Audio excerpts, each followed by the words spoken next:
Welcome back to the Situation Room. I'm Wolf Blitzer in Washington. In our strategy session today, President Bush standing firm against fellow Republicans, defying him on the treatment of terror suspects. Joining us now are CNN political analyst and Democratic strategist Donna Brazile and Terry Jeffrey, the editor of Human Events Online. Let's run a little clip, Donna, from what the president said on this very sensitive subject.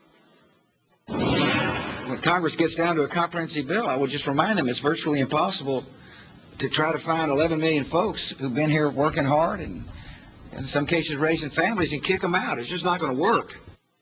All right, well, that's what he said on immigration. That was the wrong clip. I wanted the clip on what he said on the terror detainees. We'll get to immigration a little bit later. The whole notion, though, of the president being as impassioned and as strong, if you will, in going out today and defying these Republican challengers, forget about the Democrats, it's a significant development.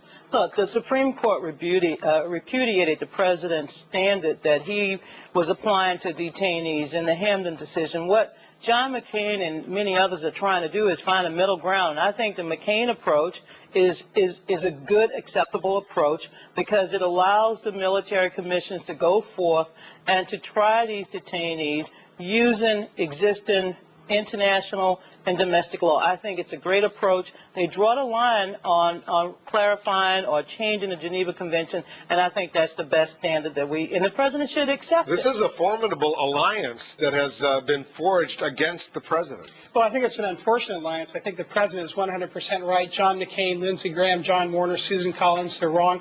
Well, I'm glad that Donna brought up the Supreme Court. What John McCain is really doing here is he's standing on the shoulders of a 5-member liberal majority of the Supreme Court that in June falsely said the Geneva Conventions apply to al-Qaeda terrorists. But it said it, so you can't ignore the Supreme Court. He said it, and now standing on their shoulders, he's pushing it to the farthest extreme. If you look at the face of the Geneva Convention, it says only 2 people does it apply to: actual parties who are signatories and people who go to war against a signatory who accept and apply the provisions. Clearly that doesn't apply to al-Qaeda. John McCain ought to be remonstrating with the liberals on the Supreme Court. But secondly, the president is pointing out the vagueness of the language of Common Article 3. The specific provision the Supreme Court said must apply. He talked about outrages upon personal dignity.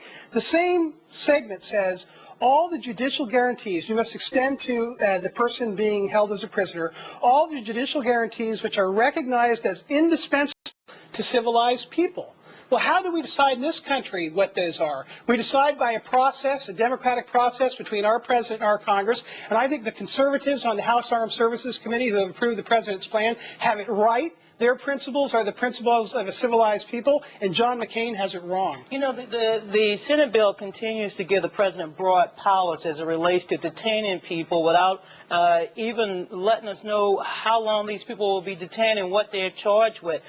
The Senate bill draws 2 lines, and I think the distinction that they draw on the Common Article 3 on torture and redefining something that's been in existence since 1949, the administration should accept this compromise, go forward, and campaign on something else. Very quickly, because I want to get to immigration, is there going to be a compromise the next 2 weeks, basically? That's all the time they have left between the McCain forces and the president. I don't think so. I think there's 2 fundamental. I think there's going to be victory on the part of the president, not a compromise with John McCain. There's 2 things the president can't compromise on. He cannot say that we're going to take classified information that we got from confidential sources in the Islamic world that are using to prosecute al-Qaeda terrorists and hand that information over to the terrorist wolf. We can't do that.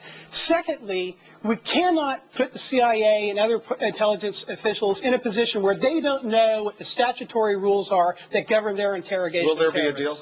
Well, let's just say this. The Republicans right now, the bipartisan coalition that's forming, they have the votes to not only stop any amendments on the floor, but to pass this bill next week. And that will be a victory for al-Qaeda. No, that will be a victory for the rule of law, and that will be a victory for international law. I think it's fair we can conclude there will be no immigration reform legislation. Is that right? Well, there's one thing that could happen. Well, if the House of Representatives passed this week by a significant bipartisan majority funding for, authorization for 700 miles of fence, it's possible you may get the House and Senate to agree to some new fence that they authorize and pay for before the elections will give Republicans a chance to go out in November and say, look, we did something concrete to secure the border. You think that'll happen?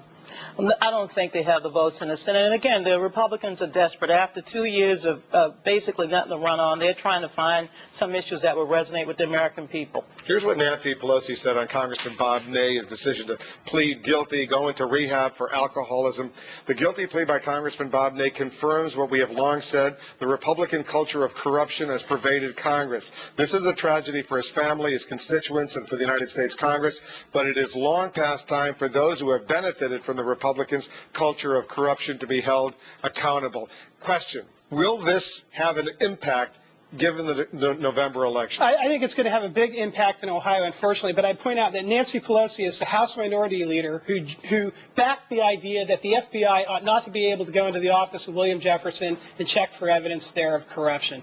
So if there's a culture on corruption in Capitol Hill, Nancy Pelosi is part of it when she says the FBI can't. He's the Democratic congressman from Louisiana. Oh, absolutely. I know him. But also Speaker Hassett and many others backed that proposal that you mentioned. Look, there's a problem here in Washington, D.C., and I think that this issue will not only resonate in Ohio, but it will resonate across the country because, as you can tell from the polls, the voters out there are disenchanted and they want a clean house, a transparent Congress, and a fair and honest government. It just sort of turns voters against everyone in Washington when they hear about these kinds of Well, right now the majority is held by the Republicans. So if they are turned off by what's going on in Washington, D.C., that means they will turn out the incumbents. Is she right on that? There's no question about it. If there's going to be an anti-incumbent trend, which there may be, it's going to hurt the Republicans more than the Democrats. Terry Jeffrey, as usual. Thanks very much, Donna. Thanks to you as well. And up next, if congressional elections were held today, which party